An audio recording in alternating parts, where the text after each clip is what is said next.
Bertemu kembali dalam Buletin Awani Khas, kami membawakan Buletin Awani Khas berkenaan dengan mengenang Tun Arsyad Ayub Allahyarham yang banyak berjasa dalam bidang pendidikan sebagai pengarah pertama Institut Teknologi MARA yang kemudian kini dikenali sebagai UiTM yang membawa banyak kursus-kursus termasuk dalam bidang perakaunan, perniagaan dan banyak lagi sebenarnya jasa dan juga sumbangan Allahyarham terutama dalam bidang pendidikan dan juga perniagaan.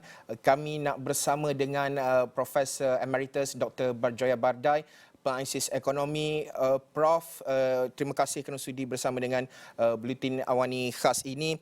Melihat kepada karakter dan juga minat yang mendalam dalam mengubah anak bangsa, Tun Arsyad Ayub nampaknya membawa pelbagai kursus-kursus profesional dari luar negara dilaksanakan di Malaysia ini, seperti yang dikongsikan oleh Datuk Zaini Hassan tadi, ACA yang kini dikenali sebagai ACCA. Banyak lagi sebenarnya yang dibawakan oleh Allahyarham masuk ke Malaysia, kursus-kursus profesional ini. Mungkin Prof boleh berkongsi dari segi ialah mengenali Allahyarham dari segi karakternya dan juga mengapa kursus-kursus ini dibawa pada tahun 60-an 70-an dahulu untuk anak-anak Melayu Bumi Putra ini belajar dan juga meneruskan pengajian dalam bidang-bidang profesional ini, Prof. Terima kasih. Bismillahirrahmanirrahim. Sebenarnya almarhum Tun Arsyad mula bekerja di RIDA, Rural Industrial Development Authority, sebagai salah seorang ketua jabatan dan pengajar. Di situ khususnya lebih kepada vocational dan technical. Kemudian British Institute of Management memberhentikan kursusnya di Malaysia dan peluang untuk mengisi kekosongan itu beliau memperkenalkan diploma dalam bidang perniagaan, keuangan dan sebagainya. Dan apabila ITM ditubuhkan pada tahun 66, beliau menjadi pengarah pertama dan beliau memperkenalkan banyak kursus-kursus profesional yang diambil kebanyakannya dari Eropah dan daripada UK, termasuk ACA, ICMA, Institute of Transport, Communication dan sebagainya. Saya mula mengenali beliau pada tahun 72 selepas peperiksaan MCE. Pada bulan Januari kami semua, beberapa orang kami diundang ke ITM masa itu untuk mengikuti satu program khas.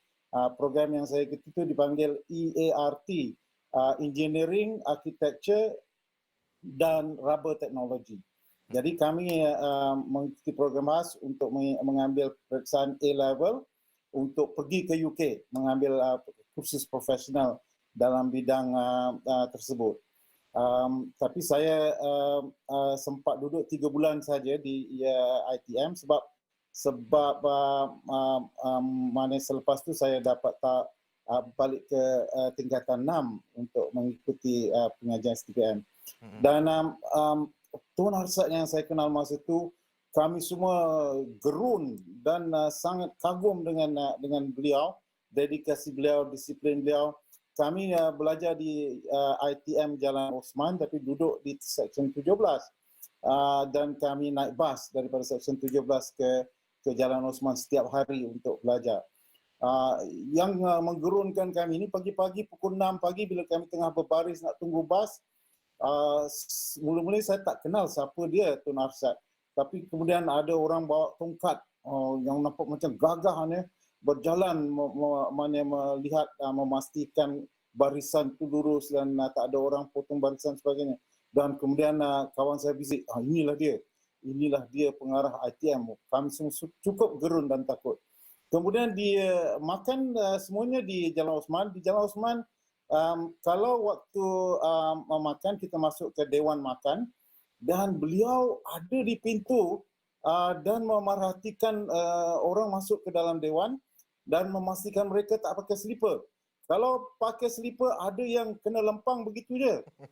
Sebab beliau telah memberikan peraturan bahawa masuk ke Dewan Makan mesti berdisiplin. Betul. Kemudian duduk di Dewan Makan, tengah hari kita makan sandwich, kita makan roti dengan daging atau ayam yang dikisar, makan dengan salad dan sebagainya. Dan kita anak Melayu, orang Melayu daripada kampung tak biasa makan roti. Jadi kebanyakan kawan-kawan saya, dia makan roti, dia ambil yang tengah saja. Yang tepi itu dia buang. Mungkin secara psikologi takut itu tak bersih ke apa. Tapi kemudian tiba-tiba Tun Arsyad datang duduk dekat kami dan dia pun bawa roti yang sama dan dia tunjukkan macam mana nak makan roti. Habis licin pinggan itu mana. Barulah kawan-kawan kami tahu ini cara makan roti misalnya. Jadi kami semua kagum dengan dia dan takut. Kemudian saya tak pernah berjumpa dia lagi secara formal sehinggalah saya lepas graduate. Kami mula bertemu di MOKIS. Beliau merupakan timbalan pengurusi MOKIS, Korporasi Pegawai Kerajaan. Kemudian saya dapat berpeluang bekerja dengan beliau bila saya bekerja di Silicon Valley. Kami lantik Tun menjadi pengurusi Chairman of the Board, satu syarikat yang disenaraikan di Montreal Stock Exchange. Saya jadi presidennya dan beliau datang ke San Francisco untuk mesyuarat lembaga pengarah dan disitulah saya mula berkenal dengan dia sebagai kawan. Tapi saya tak boleh mengatakan beliau kawan kerana beliau cukup berdisiplin sehingga dalam board meeting kami semua kena sabar habis. Maknanya dia lepaskan tanpa apa-apa tapisan.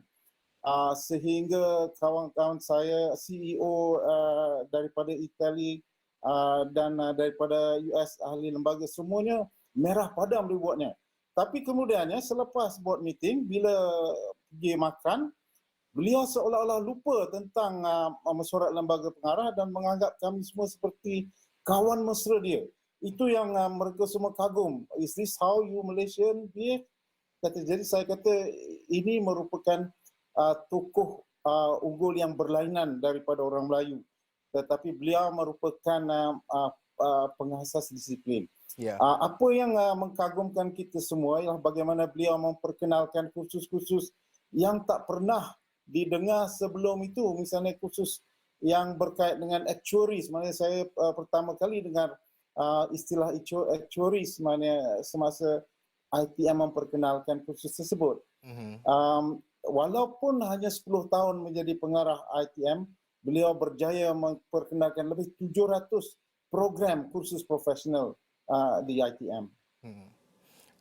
Prof Emeritus, melihat kepada mengenali karakter, suka untuk saya kaitkan dengan berkenaan dengan breakfast tadi kerana ramai yang berkongsi cerita berkenaan dengan breakfast makan roti ni. Ada yang menyatakan bahawa Tun Arsyad Ayub sebelum ini menyatakan bahawa kalau pagi makan nasi lemak kenyang sangat, tak boleh nak belajar, tak boleh nak duduk dalam kelas. Perut penting sahaja untuk alas perut sahaja, makan secara ringan, roti, salad sahaja.